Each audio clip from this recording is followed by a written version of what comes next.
In a peaceful mountain village surrounded by tall pine forests, there lived a lonely girl named Mira. She was 13 years old with long black hair, bright brown eyes, and a quiet smile. Unlike the other children, Mira loved spending time alone in nature. But Mira had a secret. Since she was very little, she could see things nobody else could. Tiny glowing fairies floated between flowers. Silver lights danced across rivers. And soft magical whispers filled the wind at night. Whenever Mira told people about them, they laughed. Fairies aren't real, the villagers would say. Even her classmates made fun of her. So eventually Mira stopped telling anyone. Every evening, she secretly visited the old forest behind the village. It was a mysterious place filled with giant ancient trees and glowing blue flowers. The villagers warned everyone never to enter it after sunset, but Mira wasn't afraid, because she knew someone was waiting for her there. One rainy evening, while walking through the forest, Mira suddenly heard crying. Soft, tiny crying. She followed the sound carefully until she discovered a small glowing fairy trapped inside a spider web between tree branches. The fairy had golden wings, curly silver hair, and frightened crystal blue eyes. "Oh no," Mira whispered. Carefully, she tore the web apart and freed the tiny creature. The fairy hovered weakly in the air. "You can see me?" the fairy gasped in shock. Mira blinked. "Of course I can." The fairy stared at her silently. No human has seen fairies for hundreds of years. Suddenly, the forest around them began glowing brighter. Hundreds of tiny invisible fairies slowly appeared from the darkness, surrounding Mira like floating stars. Mira's eyes widened in amazement. The little fairy smiled warmly. "My name is Lyra," she said, "and the fairy queen has been searching for you." "For me?" Mira asked nervously.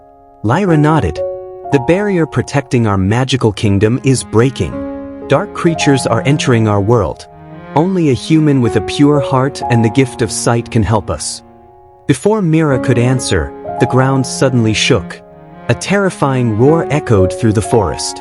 Dark shadow creatures with glowing purple eyes crawled from the trees, spreading black smoke everywhere. "The shadows found us," Lyra cried. Without thinking, Mira grabbed a glowing branch from the ground and stood protectively in front of the tiny fairies. Fear filled her heart, but she refused to run. Suddenly, the glowing branch transformed into a magical crystal staff in her hands. Bright golden light burst from the staff, forcing the shadow creatures backward. The fairies gasped.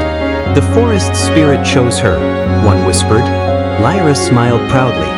"You were never ordinary, Mira." Together, Mira and the fairies traveled deep into the hidden fairy kingdom, a breathtaking world floating above the clouds, filled with glowing waterfalls, crystal castles, giant butterflies, and rivers made of light. For the first time in her life, Mira finally felt like she belonged somewhere. But danger was growing stronger.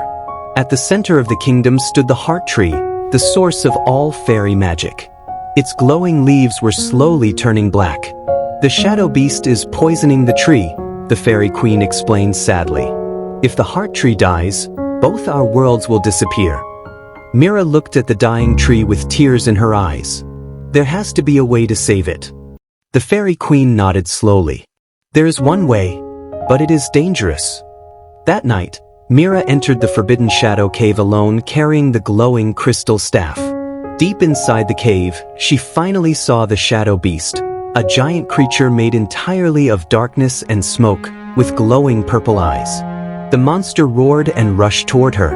Mira trembled in fear. But then she remembered every moment she felt lonely, every time people laughed at her, every moment she wished she mattered. And suddenly she understood something. Her gift was never a curse. It was magic. Mira lifted the crystal staff high into the air. A massive explosion of golden light filled the cave. The shadows screamed and disappeared completely. Far away, the heart tree burst back to life, glowing brighter than ever before.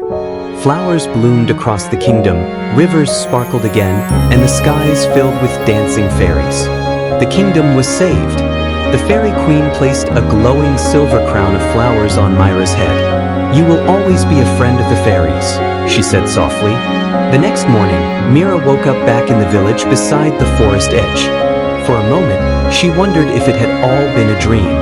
Then she noticed something glowing softly in her pocket. A tiny silver fairy wing. Mira smiled, and high above the trees, invisible fairies danced happily in the morning sunlight, watching over the girl who could finally see magic everywhere. Sparkle's fairy,